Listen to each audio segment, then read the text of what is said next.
आप सभी को प्रणाम। जय गुरुदेव। आज के इस अध्याय से पहले सभी मिलकर गायत्री मंत्र करेंगे। ओम भूर्भुवः स्वाहा तत्सवितुर्वरेण्यं भर्गो देवस्य धीमहि धियो यो नः प्रचोदयात्। आज का विषय है मंत्रोच्चारण।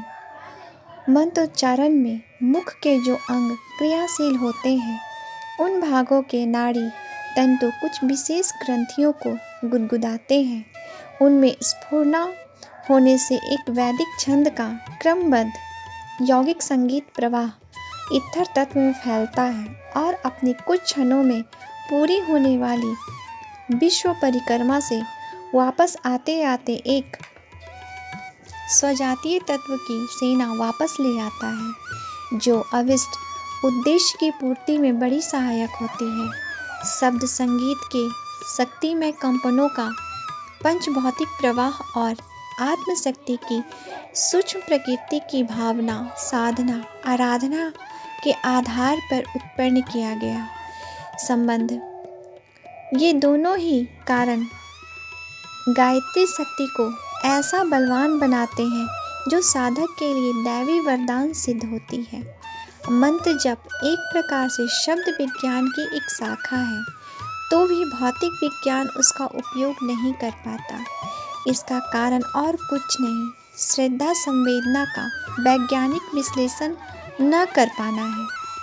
आध्यात्म विज्ञान की बात करते समय इसी तथ्य को यह कहकर प्रकट किया जाता है कि साधक की श्रद्धा इष्ट के उसका विश्वास उपास्य के प्रति जितना प्रगाढ़ होगा, परमात्मा से मिलने की उसकी छटपटाहट भक्ति जितनी तीव्र होगी, मंत्र का प्रभाव प्रतिफल उतना ही जल्दी उपलब्ध होगा। कभी कभी अनायास ही किसी किसी के मुख से निकले शब्द सच हो जाते हैं, श्राप वरदान फलित हो जाते हैं। उसमें भी उस व्यक्ति की उस क्षण की भाव संवेदना ही प्रमुख होती है। साधारण अवस्था में जब व्यक्ति राग द्वेष मोह ममता और अन्याय सांसारिक प्रयोजनों में लगा होता है, तब किसी को कोस कोस कर श्राप देने से भी दूसरों का कुछ नहीं बिगाड़ता, उल्टे वह अपने ही स्थिति उपास्पद बना लेता है। दुर्बल को न सताइए जाकी मोटी हाय, मरी खाल की सांस सो सार भस्म है जाए। कबीर की इस उक्ति में यही सिद्धांत कार्य करता है। जब संवेदनाएं अपनी चरम अवस्था में उमड़ रही हो, उस समय किसी दुखी को पीड़ित करने से यह प्रतिफल कई लोगों को भुगतते आए दिन की जिंदगी में देखा जा सकता है। इस आकस्मिक प्रभाव को ही मंत्र सिद्धि द्वारा अस्थायी बनाया जाता है, जिससे कभी भी किसी भी समय किसी को लाभ पहुंचाया या सहायता की जा सकती है। समझा जाता है कि अब तक जितने भी शक्ति स्रोत का पता लगा है, उनमें लेजर किरणें सबसे ज़्यादा समर्थ और चमत्कारी हैं। अनुमान है कि यदि शब्द को इनके ऊपर चढ़ा दिया जाए तो व्यक्ति ब्रह्मांड के दूसरे छोर पर बैठकर पृथ्वी के किसी घने जंगल में किसी गुफा के अंदर बैठे हुए व्यक्ति से उसी तरह बात कर सकता है जैसे दो साथ बैठे व्यक्ति कर लेते हैं। आज का विषय है गायत्री मंत्र की सफलता के आधार। शास्त्र पुराणों में गायत्री मंत्र की प्रशंसा महिमा का जितना गुणगान किया गया है, उतना शायद ही किसी मंत्र का महिमा गान किया गया हो। इसकी महिमा के बारे में यही पर्याप्त है कि गायत्री को गुरु मंत्र कहा गया है। प्राचीन काल में गायत्री मंत्र गुरु मंत्र के रूप में प्रसिद्ध था। आज भी गायत्री मंत्र प्रसिद्ध है, अधिकांश लोग उसे जानते हैं। अनेक साधक इसकी किसी न किसी प्रकार उपासना करते हैं, इसका जप करते देखा जाता है। इतने पर भी देखा जाता है कि उससे कोई विशेष लाभ नहीं होता। इस कारण यह शंका होने लगती है कि कहीं गायत्री की प्रशंसा और महिमा में वर्णन करने वालों ने कोई अत्युक्ति तो नहीं की है। कई लोग आरंभ में उत्साह दिखाकर थोड़े ही दिन में उसे छोड़ बैठते हैं। वे देखते हैं कि इतने दिन तक हमने गायत्री उपासना की पर लाभ कुछ हुआ नहीं।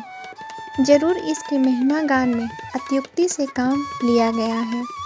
इसी कारण जो लाभ होने की आशा की जा रही थी वह नहीं हो रही। यह ठीक है कि कई बार गायत्री उपासना का कोई लाभ मिलता दिखाई नहीं देता, परंतु इसका कारण गायत्री मंत्र के संबंध में अत्युक्तिपूर्ण महिमा गान नहीं है। इसकी विशेषता बताते समय जो भी बातें कही गई हैं वे अक्षरश सच है, फिर अपेक्षित सफलता क्यों नहीं मिलती? इसके दूसरे कारण हैं। पहला तो यह है कि प्रत्येक कार्य एक नियमित व्यवस्था द्वारा पूरा होता है। चाहे जिस काम को चाहे जिस प्रकार करना आरंभ कर दिया जाए तो अभीष्ट परिणाम नहीं मिल सकता। मशीनों द्वारा बड़े बड़े कार्य होते हैं, पर मशीनें काम तभी संपन्न करती है जब उन्हें सही तकनीक से चलाया जाए। यदि कोई मशीनों को यूं ही चलाने लगे तो उससे लाभ होना तो दूर, उल्टे मशीन खराब ही हो जाएगी और चलाने वालों के लिए भी संकट उपस्थित कर सकती है। मोटर तेज दौड़ाने वाला वाहन है। उसके द्वारा सैकड़ों मील की यात्रा तुरंत संपन्न की जा सकती है, परंतु कोई अनाड़ी ड्राइवर की जगह जा बैठे जिसे चलाने की विधि न आती हो तो मोटर स्टार्ट ही नहीं होगी। किसी प्रकार मोटर चल भी पड़े तो दुर्घटना तो निश्चित है। ऐसी दशा में मोटर को कोसना, उसकी शक्ति पर अविश्वास करना उचित नहीं कहा जा सकता।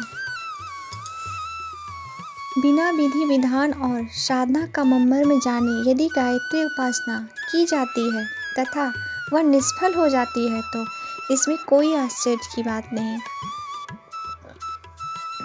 सर्वविदित है कि जो वस्तुएं जितनी महत्वपूर्ण होती है उनकी प्राप्ति उतनी ही कठिन भी होती है। सीप घोंघे आसानी से मिल जाते हैं, उन्हें चाहे कोई बीन सकता है, पर जिन्हें मोती प्राप्त करना हो उन्हें समुद्र तल में गहराई तक उतरना पड़ता है और इस काम को किसी से सीखना पड़ता है। कोई अनजान अनभिज्ञ व्यक्ति गोताखोरी को बच्चों का खेल समझकर या यूं ही समुद्र तल में उतरने के लिए डुबकी लगाने लगे तो उसे अपनी नासमझी के कारण मिलने वाली असफलता पर आश्चर्य नहीं करना चाहिए। गायत्री मंत्र में यह विशेषता है कि नियमित विधि से साधना न करने पर भी साधक को कुछ भी अहित नहीं होता। अन्य मंत्रों की आराधना यदि नियत विधि से न की जाए तो उससे तो हानि होने की संभावना रहती है।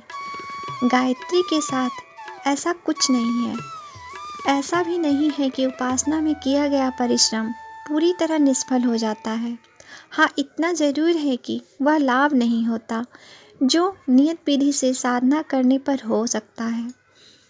गायत्री की तांत्रिक उपासना में तो अविधि पूर्वक उपासना करने से हानि होती है, किंतु साधारण साधना में वैसा कोई खतरा नहीं है।